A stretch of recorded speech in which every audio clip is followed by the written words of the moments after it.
Bruce to you and to all at Tempo Justo. I just want to say we are so privileged and honored, and we really thank you for your friendship and your support over the years. It means so much to us. So really, thank you, thank you, thank you. That is just so incredible what you have continued to do for us. And for everyone who comes here today, I just want to echo what Bruce said. This is a celebration of music, of the arts. It's a celebration of what Bethesda Health is doing throughout the community, and you all are part of that. And I really thank you as well, as do the 190 volunteers that we currently have serving with Bethesda Health. Before I give you some tidbits on what we're doing for the community, I also want to recognize Bradley Hills for their continued support throughout the years. You know, we are a non-ecumenical organization, but we have support from over 20 faith-based institutions throughout the region. And that's because they share our vision of helping neighbors with need. And that's really what we're doing. So Bethesda Health was formed in 1968. And since that time, we have now focused our mission on delivery of shelf-stable food for people in need throughout the community. You know, we live in a very well-to-do community, let's face it. All of Montgomery County, the Bethesda, Chevy Chase, Kensington areas are where we serve, as well as parts of Potomac, Silver Spring, and Wheaton. So I get asked a lot, why do you have issues with food insecurity? How can that even be? Believe it or not, there are neighborhoods in Bethesda that have food insecurity rates over 50%. And they predominantly impact the elderly and young people. So let me give you my definition of what food insecurity is. So it's more than just, I don't have enough in quantity or quality of food. It means there's been a choice. It means that there may be family members that say, we're not going to have dinner tonight or the next 3 nights so that our children can eat. Or we're not going to have dinner because we have to get our medications. Or we can't eat today because we have to pay our power bill. Those are real choices and real decisions, and there are other reasons as well. But I want to point out that you can't tell just by walking down the sidewalk and seeing someone if they have issues with food insecurity or not. Again, 50% rates for parts of this community. So we really appreciate your support. We have all kinds of our members and volunteers here. If you want to grab me afterward and ask what you can do to get engaged, please do so. We certainly appreciate your contributions. I want to make clear that we're a cheap day. No one gets paid. We're all volunteers, all 109 of us. But the second is, we have to pay for the food that gets delivered, plus then any food that is donated, which we really, really appreciate. And that ends up being about 20%. But everything we take in is going to that food purpose. The purpose of providing that shelf-stable food so that families can stay together, they can have meals, and that it has a long-term success rate of turning families around and really showing that other neighbors, our neighbors, are cared for. We care for them. We treat them with dignity and with respect. So with that, I thank you all. We're really looking forward to a great time here today. So let's celebrate the music and really celebrate Tempo Justo. Thank you so much.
talk, so I will do my best.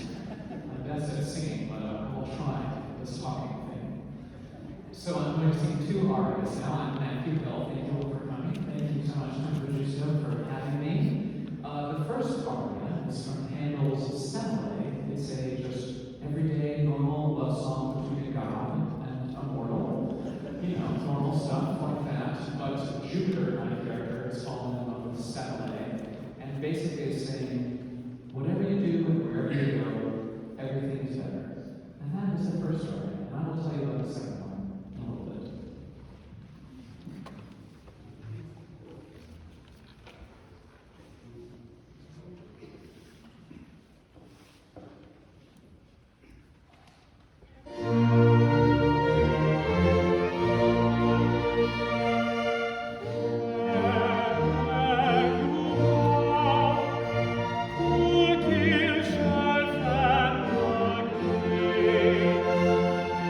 Thank you.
doing Greek history right now.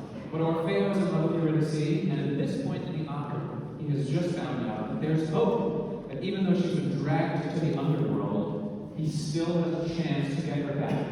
And so this is an aria of hope and joy about getting your loved one back.